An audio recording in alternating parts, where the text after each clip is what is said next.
and thanks so much for tuning in to the Scaling People podcast. I'm your host, Rasika Rajagopalan, and today we are so lucky to be chatting with Katie Burke, former Chief People Officer at HubSpot. I've had the opportunity of meeting and working with Katie very early on in my people and talent journey. She is a trailblazer for sure. And Katie, you barely need an intro, but just to give you the credit you deserve, at HubSpot, Katie has been instrumental in shaping a culture that's earned countless accolades, including Glassdoor's Best Places to Work. She's led the charge in creating an inclusive and innovative workplace, all while steering HubSpot through massive growth.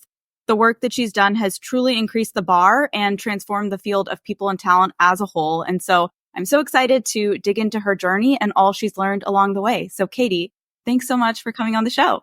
It's so great to see you again. And I'm always so excited to see HubSpot alums out in the wild doing great things in the people space. So honored to be with you. I love it. I love it. Well, so much to cover. So let's dive in.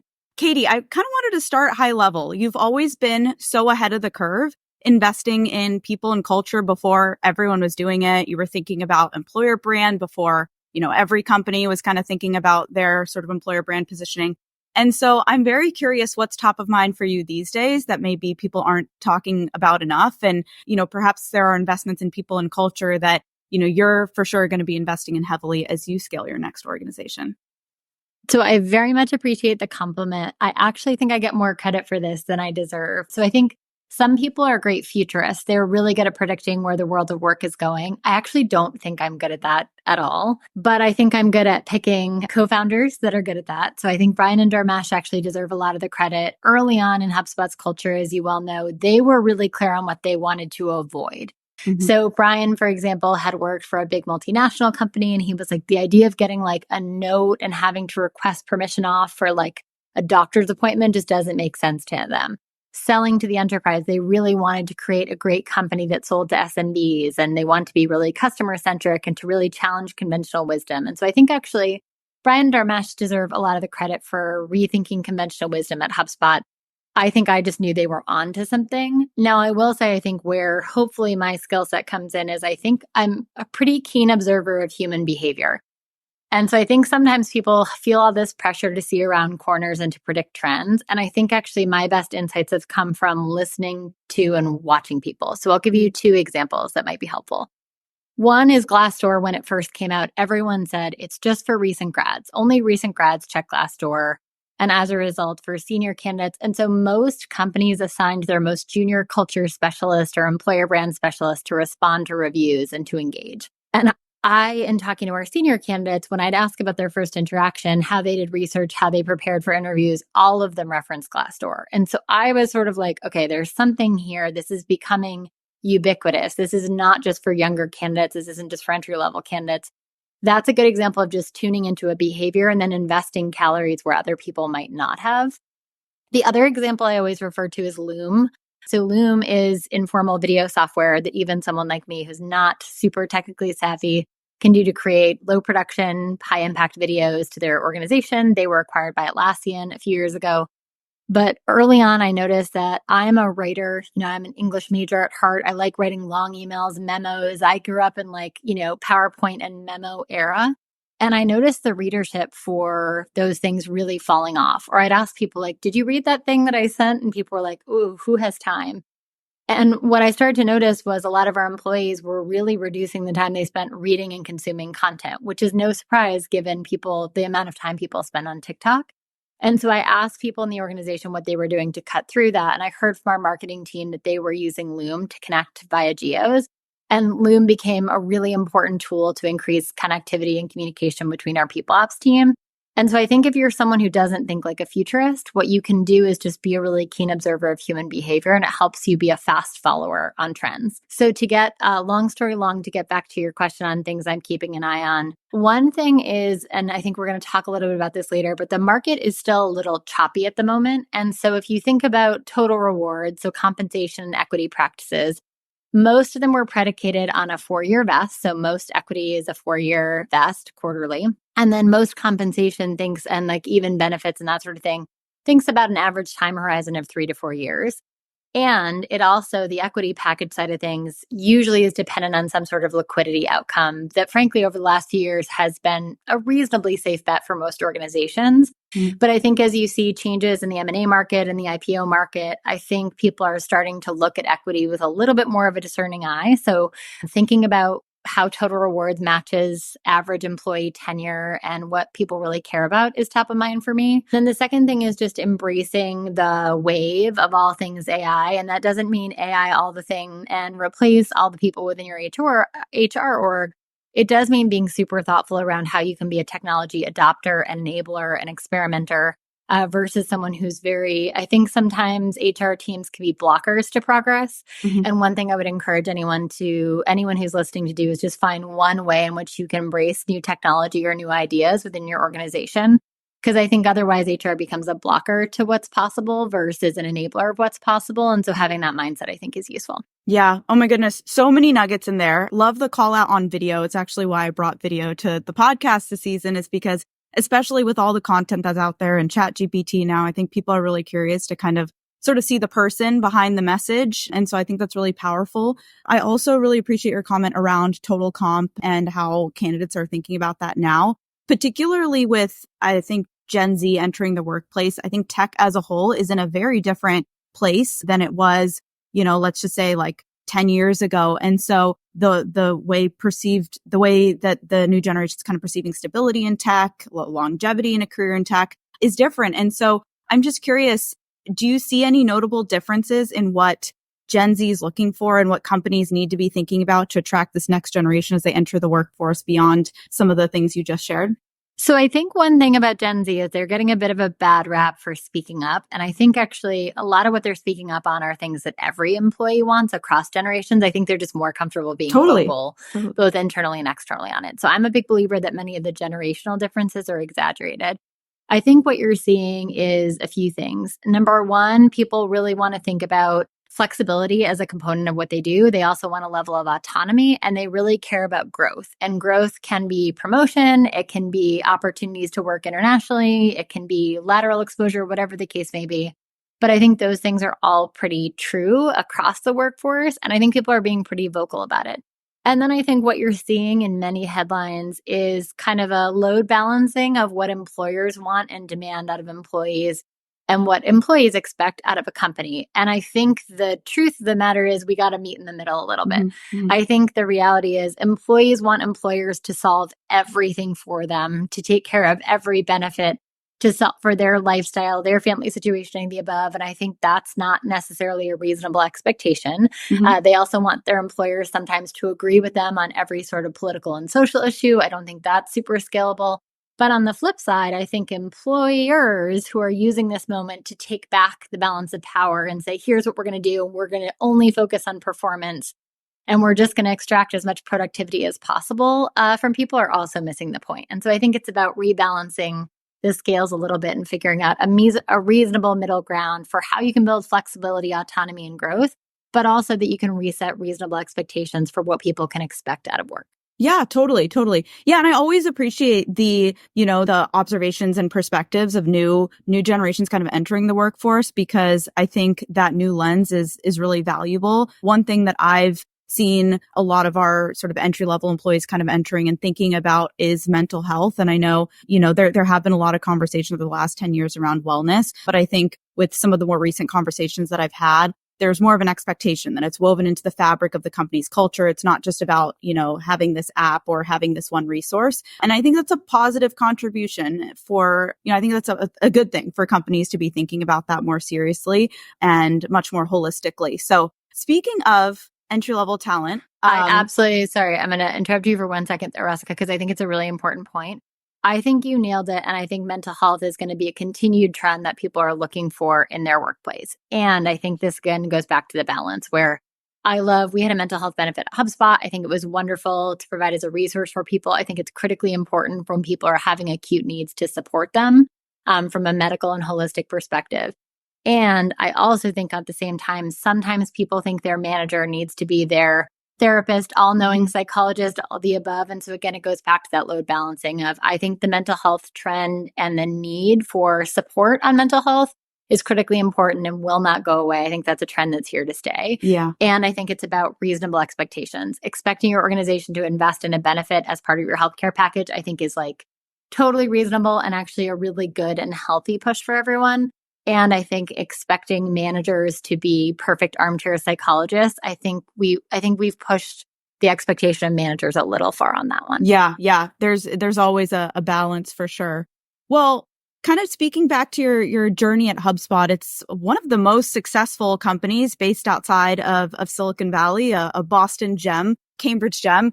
And you've seen it pretty much through its entire evolution. As I reflect on sort of my time there, I think a large part of its success is that you really understood your talent pool and what was important to them. If you think about the greater Boston area, there's a lot of entry-level talent. And especially for a new to the workforce talent pool, the onboarding program at HubSpot is extremely game-changing. I think it's super immersive. Anyone can go through the sales boot camp. There's tons of lunch and learns where you're exposed every week to different sides of the business. And now with remote work, you see some companies underinvesting in onboarding or entry-level hiring entirely, claiming that it's okay, like we don't need entry-level talent. It's too hard to train entry-level talent remotely. It's more efficient to hire more experienced folks that can do the job.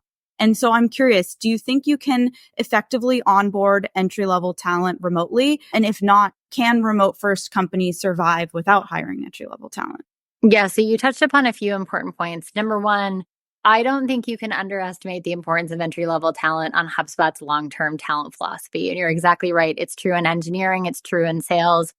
And if you look back at some of the key ingredients, what made HubSpot successful, the entry-level programming and the investment we made there is one of those bets where I look back and go, that was foundational to our long-term success. And so if you look at many of the tech leads and engineering leads at HubSpot, who have been the most successful, by the way, both in Ireland and in the United States, many of them came through our co-op and intern program. And so I think back, Colleen Grant and Whitney Sorensen, our CTO, Colleen Grant was on the recruiting team, and Whitney Sorensen, I think, deserve a tremendous amount of credit for investing there early and really pushing on it.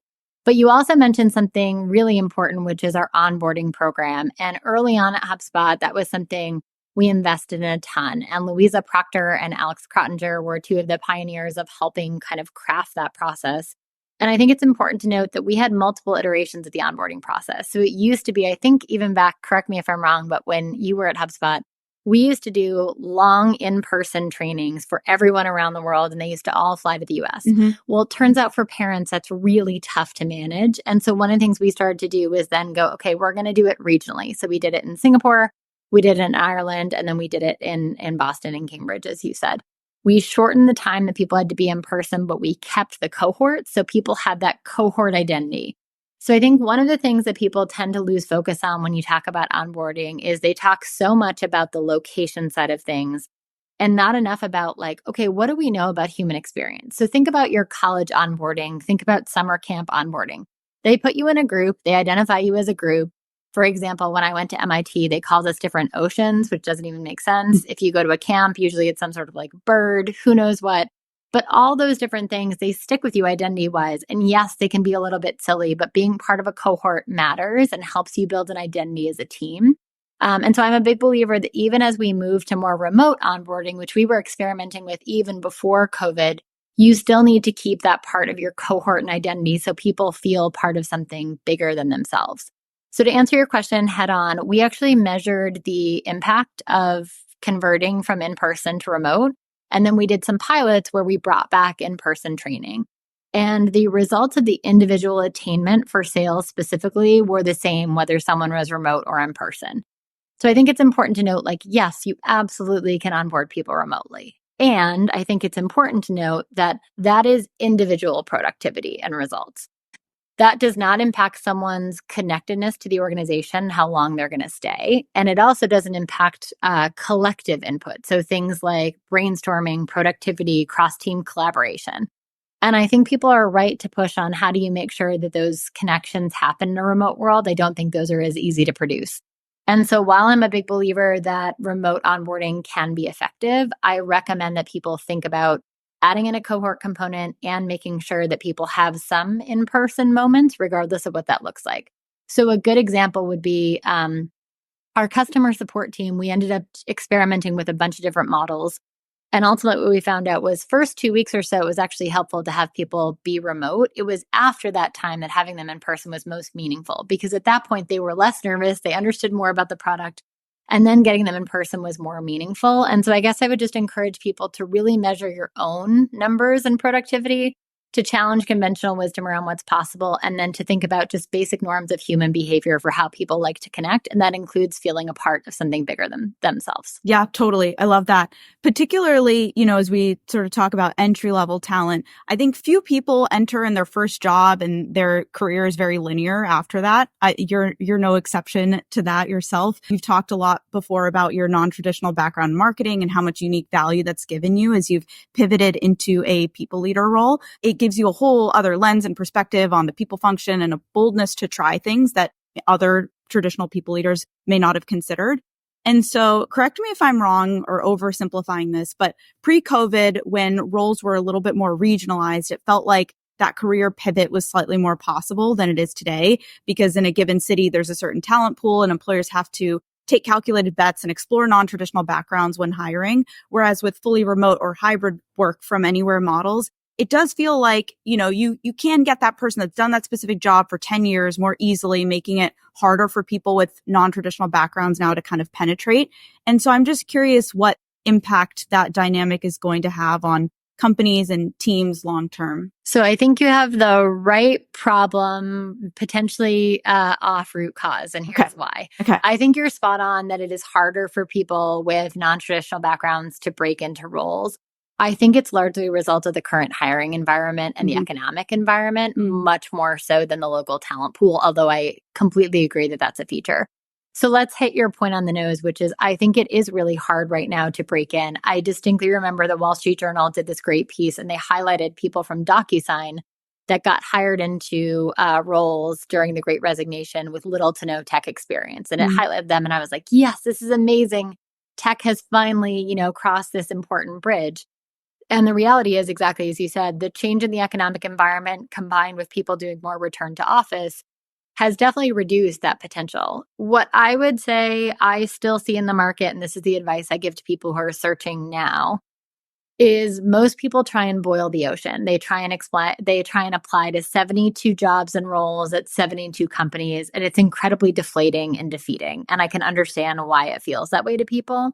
Instead, what I recommend is picking 2 to 3 companies, networking deeply with people in the roles that you want to pursue at that organization, and then really crafting and curating a meaningful application that tailors your experience for the role. I think that makes a bigger difference and is much more likely to break through the clutter. The other thing that I'm noticing is people, as a result of their frustration, are not spending the extra time. They're, for example, looking up just the hiring manager on LinkedIn, look up the recruiter on LinkedIn, look up where they went to school, like really do the work to go back and observe kind of potential looser connections there, because I think those soft intros make a big difference to driving connection. The other thing I would just say to people who are recent grads is everyone tries to network up. So they try and go for the C-level executive, the VP, and they say like, how did you get to where you are? And I actually always recommend people go like talk to someone who's 3 years into their career from your college or university or from the coding boot camp that you did, because those people have a much better sense of what your actual day-to-day experience is going to be like, and they'll give you better hands-on advice for how to navigate and what might resonate with hiring managers. Yeah, that's really good advice. As you kind of think about building your own team, or as you thought about building it at HubSpot, when do you consider making that non-traditional hire, somebody that comes from maybe a slightly different background than, what you'd expect for that role? And how do you evaluate it fairly against, somebody with a more traditional background that may be interviewing for that role? So I think the most important thing to do as a hiring manager is come back to the skills required for the role. And so it is the easiest thing in the world to say, well, it's so much easier to hire someone who has 10 years experience doing X. But you and I both know we've seen people who have 10 years experience come in and say, this is exactly how you do it. They have no flexibility whatsoever. They don't take the time to understand your customers, your org, your go-to-market, and how it's different. And so I would just say sometimes the person that scaled well beyond your scale or done your job for 10 more years is not actually the safer bet. In fact, they're a riskier bet because they're not going to flex at all on their overall approach. So what I always come back to when I'm really thinking about a hire is, okay, what are the skills that are most important and why? So a good example of a senior hire that I made before I left HubSpot was hiring our VP of Total Rewards. And what mattered was that they had done this work at a public company before, but also that they could be flexible and creative on their approach. And that combination of things allowed us to get an incredible leader who had seen scale before, but also who had done smaller work at companies in a more startup setting and had that combination of skill sets. So that's a good example of where you really have to come back to the skills that are most important. The other thing that I always come back to is just remind yourself that you're not going to get the most creative, outsized ideas from people who are just repeating the past. Mm-hmm. And so that to me requires an infusion of different energy. So as a good example, the early folks who formed the culture team at HubSpot, many of them had backgrounds in hospitality, and that was not an accident. The reason for that is if you're trying to create a delightful experience that is outside in the joy that it creates for other people, you can't hire people from a traditional HR or who are going to think about it as like, okay, here we roll out our benefits. Here's what this looks like. You've got to think about people who can surprise and delight people. And so I come back to like, what are the skills and where might you be able to draw from that you're not currently thinking of? Yeah, for sure. And I think especially in today's evolving world, like there's just no way you can predict what the role is going to look like in a year or 2 years with how technology is kind of changing the way that we work. And so really kind of getting to the core of what are the skills that you need this person to be able to have in order to adapt in that environment versus like, what if their last 10 years looked like, I think is really meaningful. Switching gears to talk a little bit about culture. HubSpot is hybrid now, but I remember, in my time at the office, this was pre-COVID, the life and blood of the culture felt very much through the relationships that were built there and the learning that was exchanged in the spaces that were created for collaboration and work. And so I think a lot of focus in remote and hybrid has been around solving the productivity challenge, like how do we continue to drive results?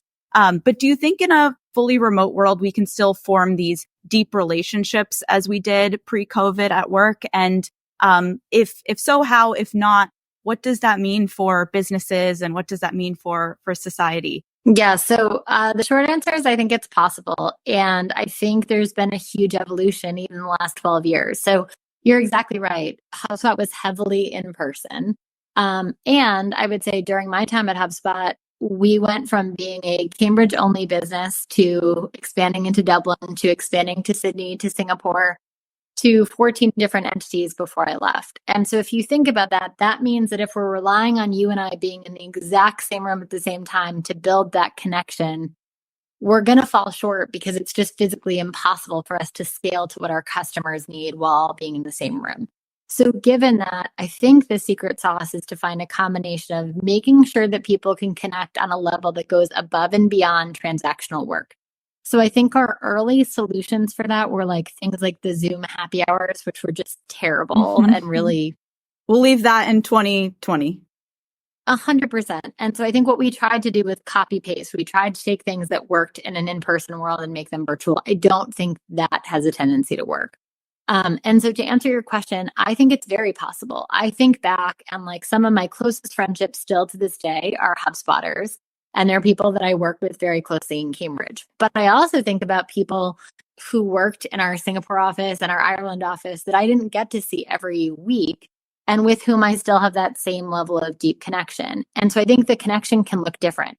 With many of my Irish or Singaporean teammates, that meant when I was there, going really deep. So spending long, intentional time with people and really getting a chance to leave the office and get a sense of what makes them tick outside of work. That's incredibly valuable and useful. With folks in Cambridge, it tended to be more walking to get lunch more casually and shorter dips of time. So I think it's about figuring out which of those make sense and interweaving moments of connection. I don't think, to your point on society, we have figured it out. I think that's part of why what you're seeing in the mental health side of things is people are feeling disconnected. They're feeling lonelier than ever. And that's a combination of a million social factors, including social media. We're all on our phone. We're together less in person.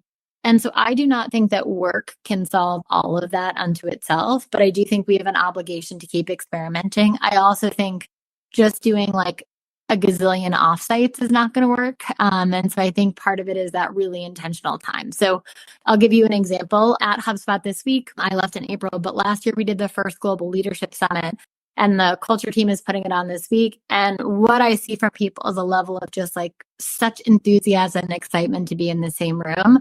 I think that's a good example of a really high value interaction where they do really great programming that is really high wattage and really worth it.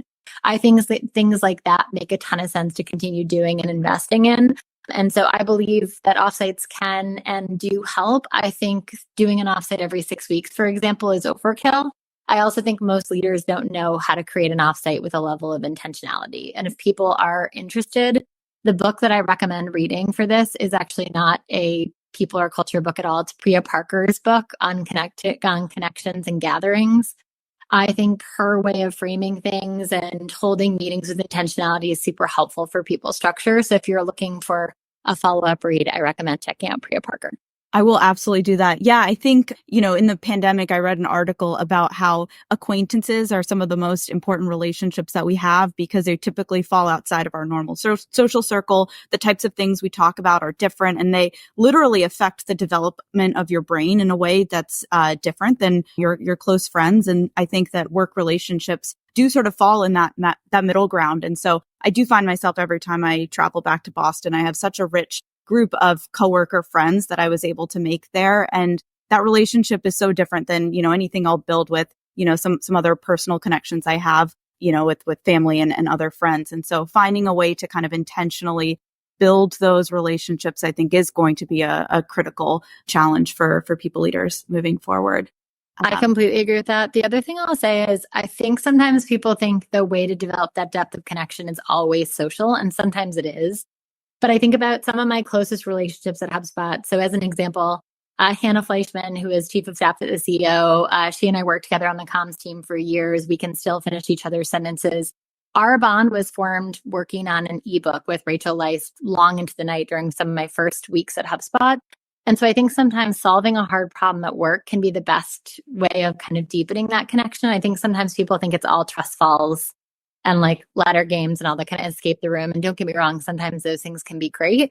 But some of my best memories, like Allison Elworthy is one of my dearest friends, and she and I forged our biggest bonds by prepping for the IPO over long nights and a lot of pizza and coffee. And I think sometimes people think it's all social. I think oftentimes it's about doing great work and solving problems together and building that trust muscle. But I totally agree on the acquaintance side of things. And I still am so grateful there are people from HubSpot 12 years ago that I can still text to this day, that there's a shorthand with that you don't need to explain, that I think and hope the next generation of work has too.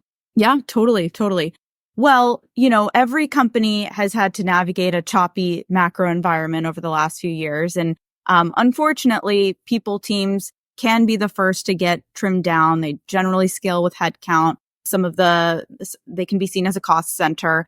And I'm sure that you've had to also make tough decisions at certain points at HubSpot as well, as you kind of think about investments in people and culture. And so when other people leaders want to continue to invest in this stuff, but are cash strapped in their companies, how do you recommend they think about that? Like, what can you afford to cut and what is short-sighted?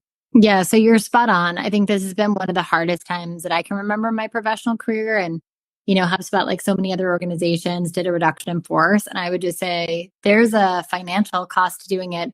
There's also a huge emotional cost to your culture in doing those. And so I would just say I have a ton of empathy for both people who were working to make those cuts, but also the people on the receiving end. It has a profound impact on their lives. And so just want to acknowledge that. I'm seeing a lot of people who are laid off or impacted exactly as you said in the people field. And then I'm also seeing a lot of HR leaders trying to figure out, okay, how do I prevent this from happening again? And so I would say for the folks who are trying to build out their team and invest in culture, number one, as you said, I think the old model was build everything in-house, hire everyone as full-time employees, everyone who's working everything, make them full-time. And I think what you're seeing is more and more folks relying on, okay, how can we scale up during times when we need more sourcing help or when we need more event planning help for big team offsites? How do we make sure we're outsourcing things that tend to be more cyclical in nature?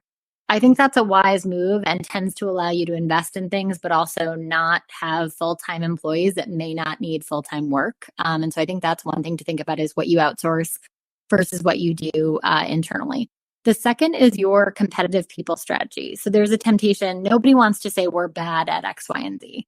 But the reality is like competing with Google on food, pretty hard battle. Not sure it's the one I'd want to pick. And so when people are like, but Google does free lunch, I'm like, do you have as much money as Google? Because if so, like, good for you. Yeah.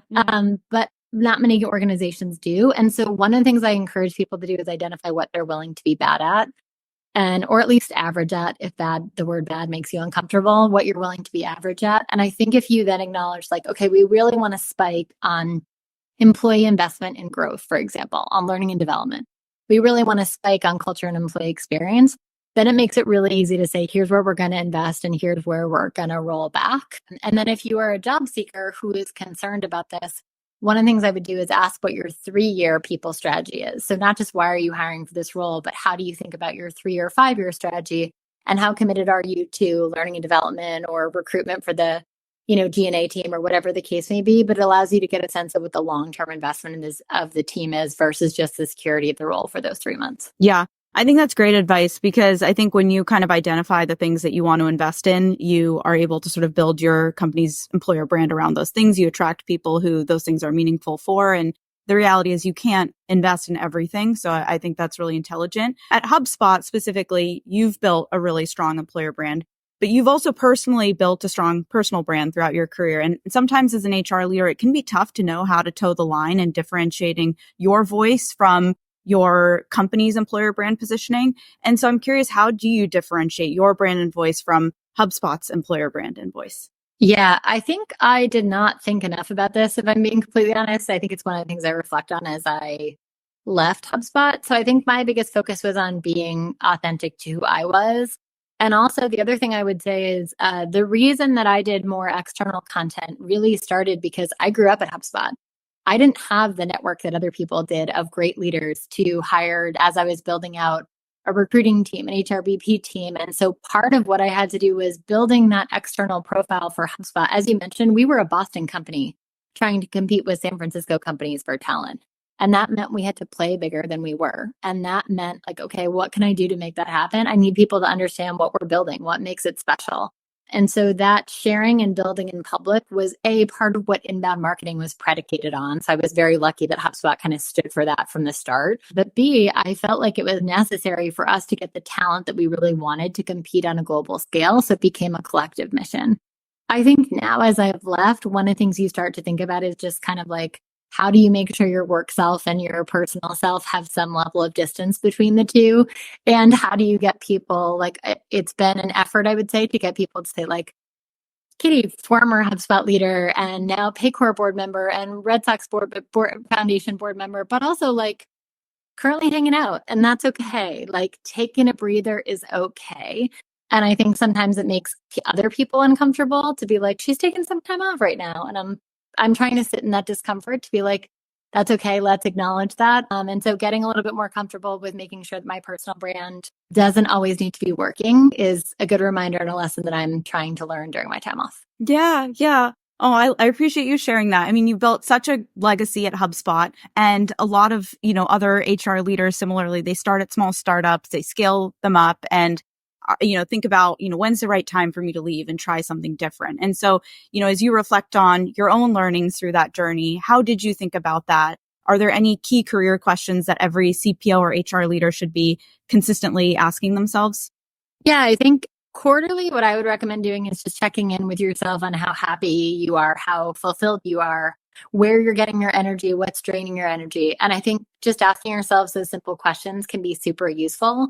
I think sometimes people put pressure on themselves to do like a full checkup, a check-in with a career coach, all that kind of stuff. I don't know who has time for that, but good for you if you do. And so I just did a check-in once a quarter on like, where am I spending more time than I wished? Where it's draining my energy, and how can I reshuffle my schedule a little bit to make sure my operating system, to make sure it's working for me? I would say it also depends on what you're maximizing for. So as an example, if I were maximizing for titles, so the number of places where I could be CPO, or if I was maximizing potentially for income or earnings, during the Great Resignation, there were a number of opportunities I could have taken. That would have meant onboarding in a new organization in the middle of a global pandemic. It would have meant leaving behind a team that I absolutely loved at HubSpot. And so I would just say like fulfillment comes in many different forms. And I am so grateful I stayed at HubSpot as long as I did.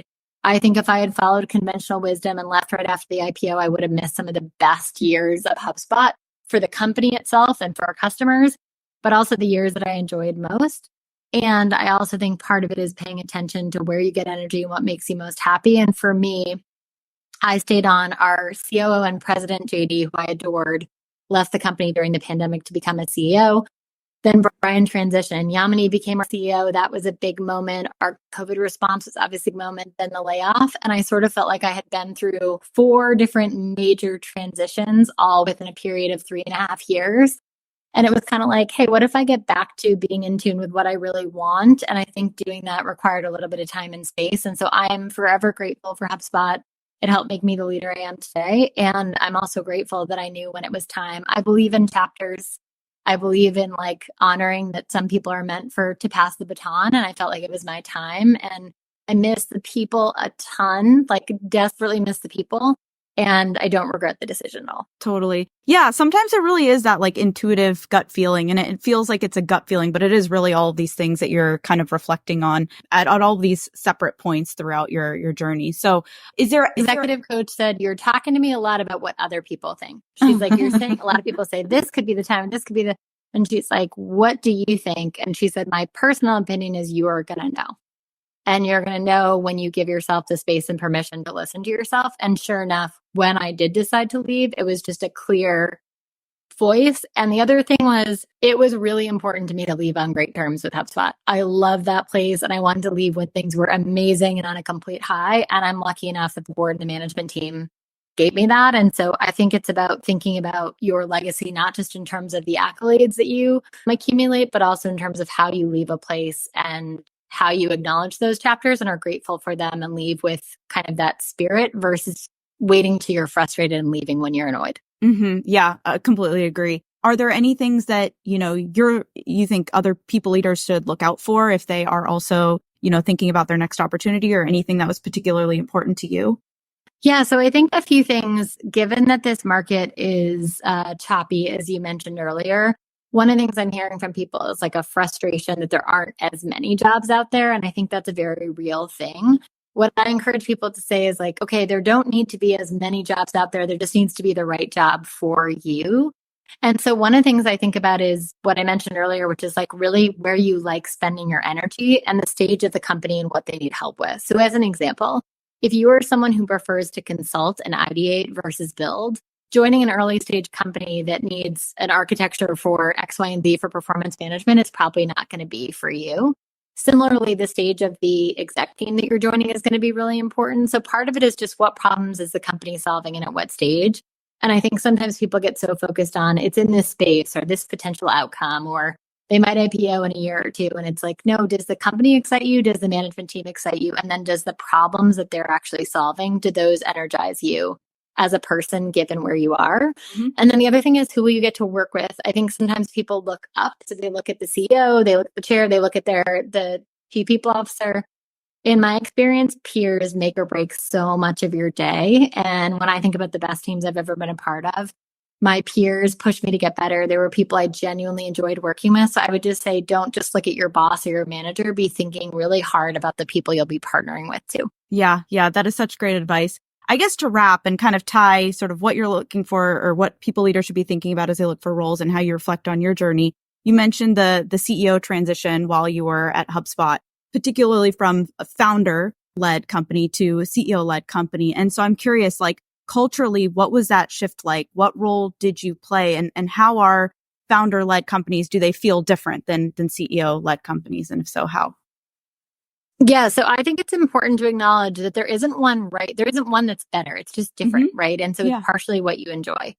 So to give you the example that's specific to HubSpot, Brian has said on multiple podcasts that he is a great wartime CEO. Mm-hmm. He's amazing in a crisis. He's actually best, in my opinion, teaching. He teaches at MIT, and his best presentations are when he's teaching people about the future, about inbound marketing, about how sales is changing, about AI, you name it. He's an incredible teacher and futurist. And he's also really decisive in a crisis. The details and operational rigor of running a public company and doing earnings calls and all that kind of stuff, and like leveling and people decisions and all that kind of stuff are not his forte. They've never given him a ton of energy. And so I have to say, I'm very proud of him as someone who cares about him personally, that he made the decision to walk away and still is involved as chair. So he has a different seat on the rocket ship, but is playing a different role that's more fulfilling to him. On the flip side, Yamini is incredible at the operating system, the cadence, the rigor of running a business. And truly, if you ask her, I remain floored to this day. You ask her our retention by business unit, by line, by market, she knows it cold. So she knows the business cold. And I would also say she spends time with our customers every single week and knows the challenges they're facing, what they're thinking about, and does an incredible job with kind of the rigor of running the business. She also does things like holding more regular meetings, giving more regular reviews, things like that. And so I would just say, like, they are both incredibly strong leaders. And I feel lucky to have gotten to work for both of them. There's not one right answer. Founders, by total stereotype, tend to be more futurists, tend to push more on random pet rocks that they care about. And also, there tend to be more than one of them. So you're navigating expectations from more than one person, and that can be challenging into itself. And oftentimes when they have an idea, they want you to drop everything else and focus on it. On the flip side, operator CEOs tend to be a little bit more like, here's how you scale, here's what you do, here's the 3-year strategy with rigor and discipline. And sometimes you just want to be like, can't we just do this crazy thing and try something different and that sort of thing? And so I know people in the HR space who are like, I'm currently looking to work for anyone other than a founder CEO, especially a first-time founder CEO or something similar. In my experience, I learned a ton from working from both their leaders. I think it's just about what gives you energy and knowing what to expect. And I think one thing I would just say is you cannot be surprised by what you pick. So as an example, people will take a job working for an eccentric visionary founder and be annoyed that on a Saturday morning, that eccentric visionary founder is like, what if we do this, lofty instead of this thing that we just spent months on? You pick that lane, so you cannot be surprised by it. And so I would just say, that's part of why I think it's so important to spend time with the people you'll be working with, because every single person, by the way, including me, every leader has their own quirks. You just want to make sure your quirks match up. Yeah, I think that's great advice. And I think kind of going back to the point you sort of mentioned about Brian, as you're thinking about that opportunity, do you feel like the leader in the seat is the right leader for that evolution of the company's journey, and kind of making that assessment too as you're looking for next role is valuable takeaway. So anyways, Katie. And Brian was the perfect person for many of my years. Yamini's the perfect person for now. And I think knowing that is useful, and they deserve leaders who are excited about the stage that they're in. And I'd say that's true of any early stage company. That's true. I talked to, during the summer when I was doing meetings with the CEO, I talked to one CEO who's doing a complete turnaround. And basically he was like, look, here's what I'm dealing with. The chips are down. It's not looking good, but here's our idea for what the upside would be. And I said to him, I was like, I really have to say I have a ton of admiration for you, because you're not bearing the lead. Mm-hmm. You're like, here's the cards we've been dealt, here's whatever. And that's exactly how we should recruit people. And someone is going to be like, yes, that's the opportunity for me. And so I think sometimes people sell candidates on here's all the amazing things we're going to do together. And I'm more like, tell the person the problems you're going to solve and see if those excite them, because that's a better way to understand if they're going to be a match for you. Yeah, great insights. Well, Katie, thank you so much for coming on the show and for all that you've done for the people and talent world. It's always such a privilege to pick your brain, and I so appreciate all the learnings. So until next time. So great to see you, and thanks for being such an impactful HubSpot alum out in the wild doing great things. Proud of you. Thanks.